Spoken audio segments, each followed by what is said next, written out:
Un autre centenaire automobile, Carroll Shelby, est né en janvier 1923 au Texas.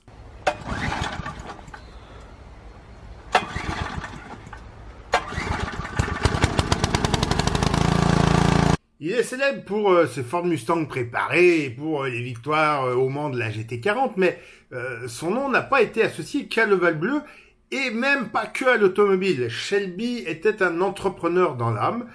Il s'est d'abord lancé dans le transport routier, sans succès, puis dans le pétrole, pas mieux, et même dans l'élevage de poulets. Tous décimés par une épidémie.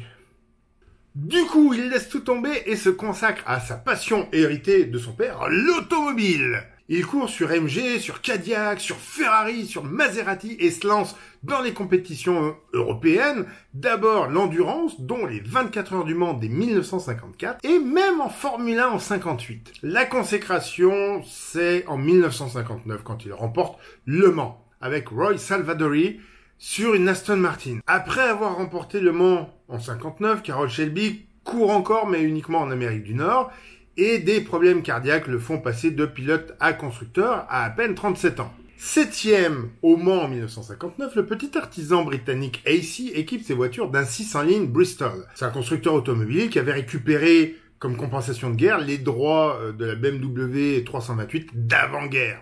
Le moteur arrive en fin de vie.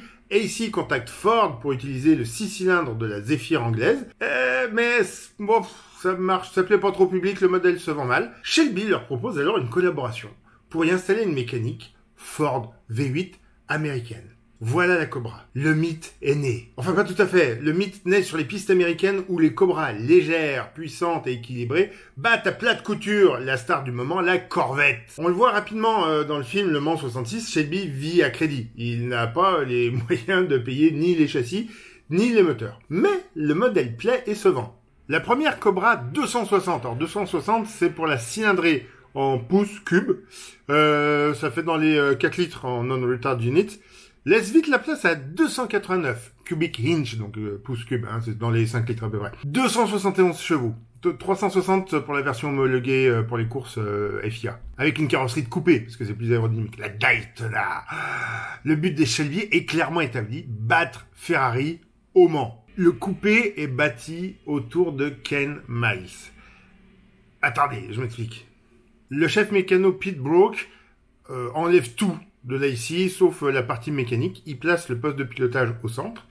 Il installe Ken Miles et il fait une maquette en bois et en adhésif pour que ça convienne au mieux à ce pilote. Le coupé s'impose dans sa catégorie à plusieurs reprises en 1964, ce qui attire l'intérêt de Ford, qui s'est également lancé dans la conquête du Mans pour humilier Ferrari, qui les a fait courir pour se faire racheter avant de tout annuler au dernier moment. Ford avait déjà aidé Eric Broadley à développer sa Lola MK6, une des premières voitures de sport à moteur arrière. Alors attention, le principe du moteur central arrière existe déjà en Formule 1, mais la première victoire en endurance d'une GT à moteur central arrière ne date que de 1963 avec la Ferrari 250p. La Lola manquait de tenue de route et donc de succès malgré une vitesse honorable et la première place occupée plusieurs tours dans quelques grandes courses en 64. Ford fait alors appel à Shelby pour améliorer la copie et noue un partenariat commercial. La première victoire arrive avec Ken Miles et Lloyd Ruby à Daytona en février 65 et une deuxième place à Sebring. Le reste de la saison est décevant, notamment au Mans avec des abandons en série. Dans le même temps, la Shelby Daytona, la C Cobra coupée, continue sa carrière et réussit à finir première des autres au Mans derrière 3 Ferrari. Mais surtout à empocher le championnat du monde en 65. C'est un véritable partenariat qui est signé entre Ford et Shelby, puisque en 1965 est présentée la Ford Mustang Shelby GT 350, ce qui amène plein d'argent et permet le développement de la Cobra 427 avec le châssis revu, des suspensions combinées à place des ressorts à lame, un moteur de 7 litres pour 410 chevaux et surtout les ailes gonflées pour accueillir les grosses roues. En 1966, vous avez vu le film, la GT40 écrase la concurrence.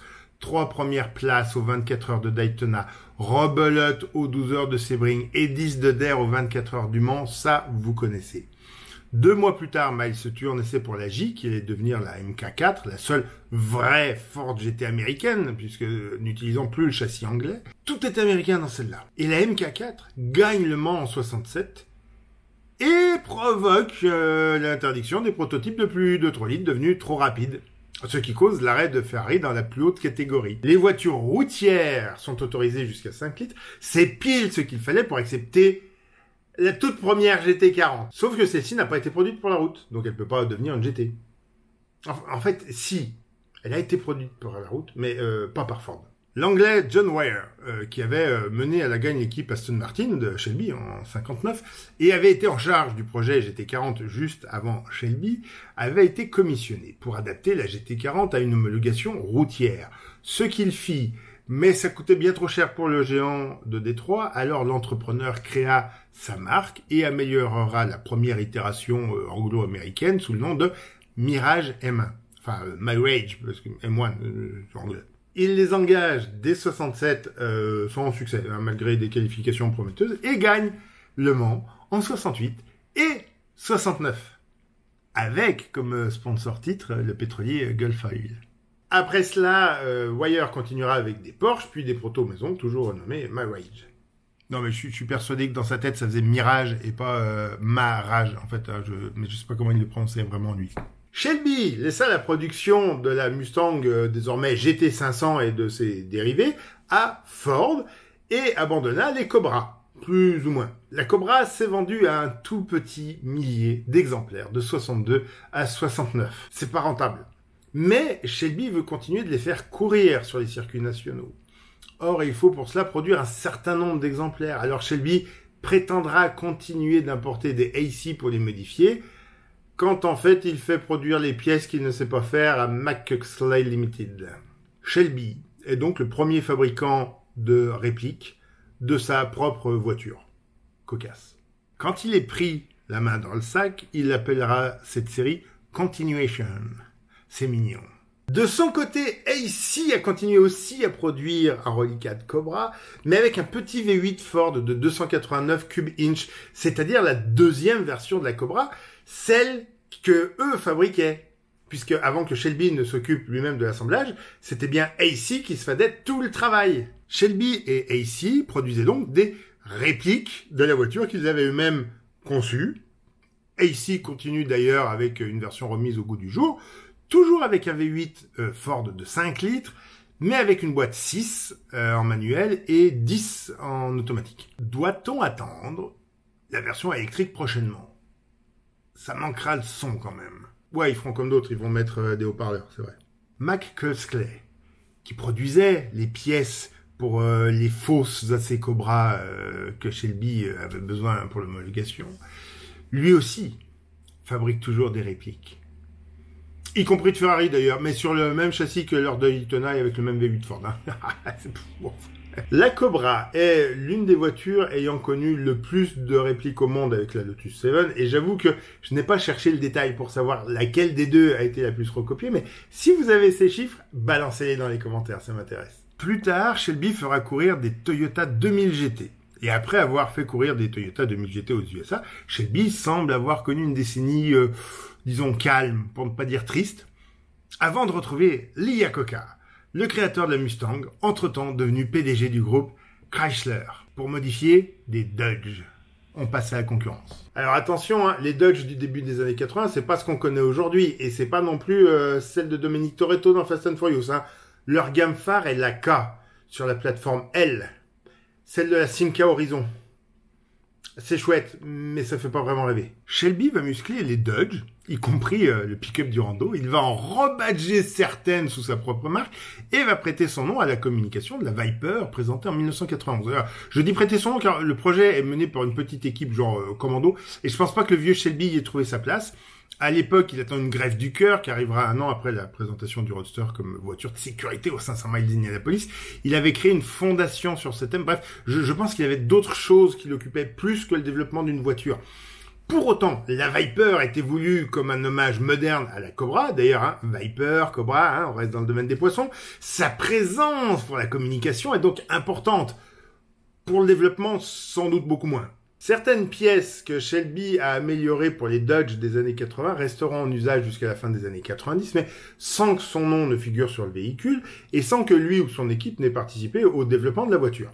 C'est un peu comme si Renault avait monté, je sais pas, une culasse hémisphérique sur une R5, mais plutôt que de l'appeler R5 Gordini, il leur appelait, je sais pas, tiens, R5 Chronosport, au pire R5 Alpine.